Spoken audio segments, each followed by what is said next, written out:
Mulungi yeekomidde ku mpawo za STV Select ey'enjawulo nate era ke kadde ke twalagaana okutuusa kakanyomero kaffe manya obulamu bwo nange Doreen Josephine Nakiwala mu Select ey'enjawulo ng'olunaku lwa leero tugenda kwogera ku nsonga z'okugema abaana tulabe emitendera egiyitwamu okusobola okugema abaana endwadde ez'enjawulo okuviira ddala nga yakazaalibwa okutuuka ku step esembayo ng'olunaku lwa leero ndi wano eno ku Bbunga Maternity Home wamu n'omusawo waffe manya mpiti Bamirembe Harriet Kaggo ndi musawo muzaalisa nkola wano ku Bbunga Maternity Home.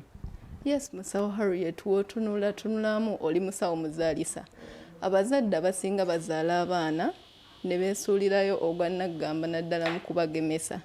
Ensonga y'okugemesa omwana tusaba otunnyonnyolemuko ku process eyitibwamu ng'omuntu agenda kugemesa omwana.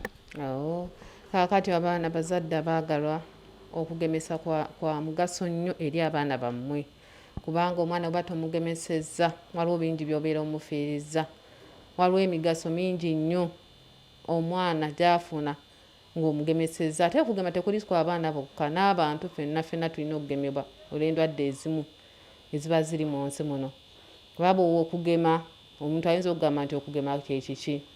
Okugema kwe kuziyiza obulwadde buli okukwata. Mu ngeri eyo ey'enjawulo tubawa eddagala nga tuliyisa mu mpiso, eddagala tuliyisa mu kamwa, omwana n'afuna obukumyo bw'enjawulo eri obulwadde obwo. Tisenga obulwadde obwo bwe bujja tebumuyisa bubi. Musawo singa mu process y'okugemesebwa eno mbuukamukko katugeze ng'oŋŋambye omwana mukomyewo ku wiiki ejja ne mbuukamu wiiki ejja yagolowooza bulabe ki obuyinza obuvaawo nga mbuuseemu. Kaakati kiri bwe kiti omwana bw'obeera omugemesezza n'otajja mu budde owa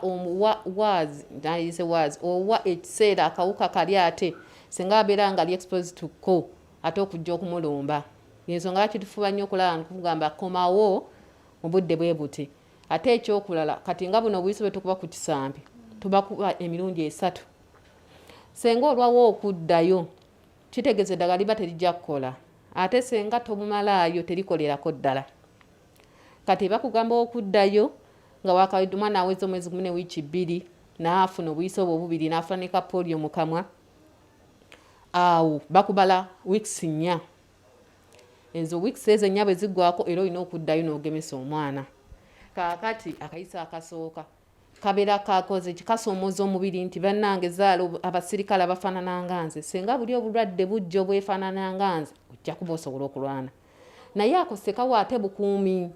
Bw'oddayo omulundi ogwokubiri awo oba otandika okufuna obukuumi. Bw'ogeddayo ogwokusatu ofunira ddala full protection, ofunira ddala obukuumi obw'amaanyi kubanga ddoozi zonna oba eddagala lyonna oba olikoze eki olimazeeyo. Nti w'opima omwana ono ng'olaba takula bulungi weight teyeeyongerako, magezi ki g'oyinza okuwa omuzadde aleese omwana nti weight teyeeyongerako? Bintu ki omwana oyo by'abeera alina okulya okulaba nga omubiri gusituka?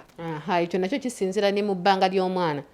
Omwana ali wansi w'emyezi 6 sooka ne twogera ne maama, ayinza okuba maama mulekera mukozi ate n'atamanya n'antabula y'amata kubanga abantu abasinga bagamba bwe nteekamu amazzi amangi omwana lwajja okubeera ng'anywa obulungi. Ate abalala bagamba nti bwe nteekamu amata ne gaba nga makwafu olubuto lugenda kwesiba. Kati tubasomesa engeri gye balina otutabulamu amata omwana ge yeetaaga. Titulamu n'awulira azitowa.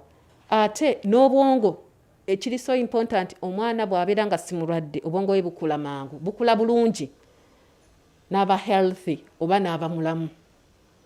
Kati nkubiriza abazadde mugemese abaana babeere balamu balime okufuna ezo endwadde eziyinza okubaleeta obulemu ku bulamu bwabwe ne zibalemesa okukula obulungi. Omulabi wa STV omusawo mwewuliridde gwe kennyini naye nze amagezi ge nnyinza okuwa ggwe ng'omuzadde faayo nnyo okulaba ng'omwana wo omuyisa mitendera egyo gyonna abasawo gye bakugambye, omwana mulise bulungi asobole okuba nga alabika bulungi wamu n'okugaininga weight okulaba nga abeera ate mu mbeera eyeeyagaza.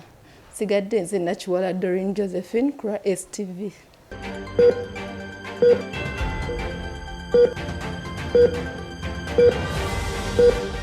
Thank you.